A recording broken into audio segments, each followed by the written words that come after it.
Before kingdoms fall by sword, they are wounded by memory. And before rebellion roars on the battlefield, it is whispered between pages, in places no one dares to look. Welcome to the Velvet Story, where voices once silenced now echo across time. This is Maiden of the Pavilion, a story of secrets, scrolls, and survival in a world where truth is written in ink and erased with silence. In the hollow hush of a forgotten pavilion, a veiled girl begins to remember, and in doing so, rewrites an empire. Chapter 10, Letters in Firelight. From the story, Whispers from the Hollow Pavilion. Before revolutions bloom on battlefields, they are written in stolen letters.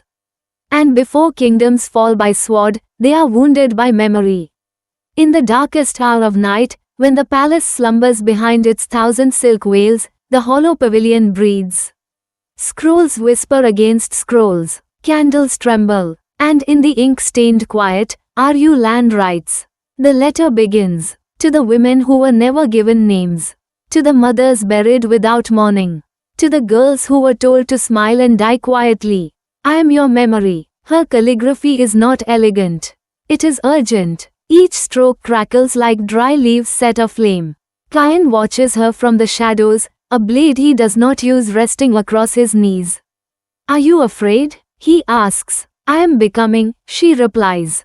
The hidden network. That morning, 5 paper cranes are sent. One lands on the embroidery tray of Lady Hui, a concubine exiled for excessive intelligence. Another slips beneath the lacquer box of Mistress Wen, a widow scholar cloistered in the West Library. Each unfolds to the same message. Do not hide your name. Send me a story they erased. The court women begin to write, carefully, secretly. And Aryu Lan reads. Every page a heartbeat, every memory a matchstick. The pavilion becomes a furnace of forgotten truths. Meanwhile, in the palace vault, Lady Fayum peers over her shoulder as she unlocks a narrow drawer. Inside, a letter older than her own name, signed by the 9th concubine, sealed with plum wax, to be opened if she walks unveiled. Fayum burns it before even reading it. This isn't history, it's a disease, she hisses. And that girl has a fever. She sends for Agent Swian, her private enforcer, a soft-voiced woman in white silk and shadowed eyes. Break the pavilion, silently. I want no screams, only echoes. The shell cracks. That night, Kayan is summoned by his homeland's emperor, a sealed scroll marked with the white falcon crest of the southern reaches. He is ordered to return immediately. They know you've chosen the girl, the scroll says. We did not send you for love. We sent you for leverage. Kayan stands at the pavilion threshold, scroll in hand. Aryu Lan notices. Will you go? She asks. He does not answer, but his fingers tighten, not around the scroll, around her hand. The infiltration. At midnight, Agent Swian enters the hollow pavilion. She walks like perfume, invisible, inevitable. But the pavilion is not asleep. Aryu Lan is waiting. She does not hide. She lights every candle. And when Swian steps into the chamber, she finds not one girl, but 10 women from the court, all cloaked, all veiled, holding the letters of their pain like weapons. Lady Hui, Mistress Wen, 2 elder seamstresses, a dancer who had once been chained. They stand in a silent circle around Aryu Lan. This is not rebellion, Aryu Lan says softly. This is memory returning home. Swian pauses, then bows, once, and leaves without a word. Crystal Ball, end of Chapter 10. Chapter 11, The Girl Beneath the Gold Sky. From the story, Whispers from the Hollow Pavilion. The truth is not thunder. It does not demand silence. It only asks that someone listen. At sunrise, the bells of the Imperial Audience Hall rang, low and slow, like thunder afraid to wake the dead. The summons were public. Aryu Lan had not left the hollow pavilion since childhood. Now, she was being called into the open, through columns of guards and staring courtiers, to stand before the emperor himself. Aryu Lan prepares. Lady Hui helped her dress. Not in muted colors, but in a robe of moonstone silk and dusk blue sleeves, the same color her mother once wore in the old court paintings. Kayan waited at the threshold. You don't have to go, he said softly. You've already changed more than anyone knows. Aryu Lan turned to him. Then I'll change the rest of it, while I still have a name. She walked alone to the throne room. The imperial court. The audience hall was vast, cold, lit from above with golden skylights. The roof shimmered like molten daylight. At the center, the dragon throne. The emperor, old, sharp-eyed, quiet as a falcon in waiting. To his left, Empress Feyam, resplendent and unreadable. To his right, Minister Jian, always just outside the shadow. They expected fear, but Aryu Lan did not bow. She inhaled, then placed before them a scroll, a compilation of 10 letters, each signed by a palace woman, revealing abuse, false charges, erasure, and secrets long buried. I bring no accusation, she said softly. Only memory. The emperor speaks. He watched her for a long time. A full minute passed. No word, no breath. You are the daughter of May of the Ninth Court, he finally said. Aryu Lan nodded. She died for truth. I am only here to return it. Feiyan's hand twitched. She died of fever, the empress said sharply. And of foolishness. Aryu Lan opened her second scroll. A medical record. Doctor's notes. Night of death. Poison. Not illness. Minister Jian went still. The choice. The emperor looked to Kayan, who had been summoned as witness. Your country will suffer if you take this girl's side, he said coldly. The southern reaches will not tolerate betrayal. Kayan stepped forward. The court waited. He knelt, not before the emperor, but beside Aryu Lan. I choose the one who does not lie. Whispers broke out across the chamber. A guard dropped his spear. The air shifted. Feiyan's final move. Feyam rose slowly. You think the throne bends to stories?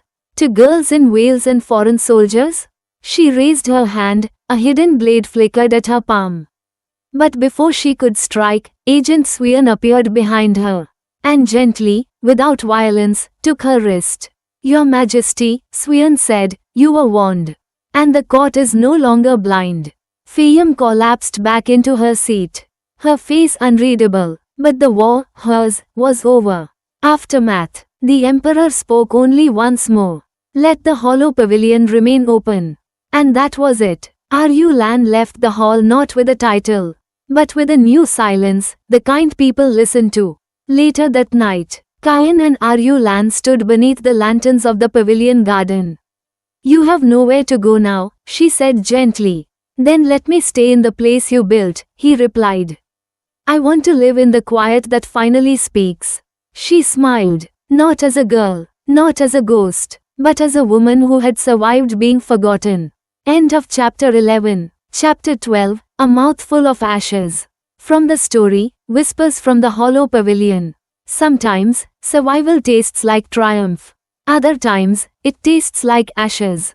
3 days passed since the court heard Aryu Lan's voice. The hollow pavilion no longer stood empty.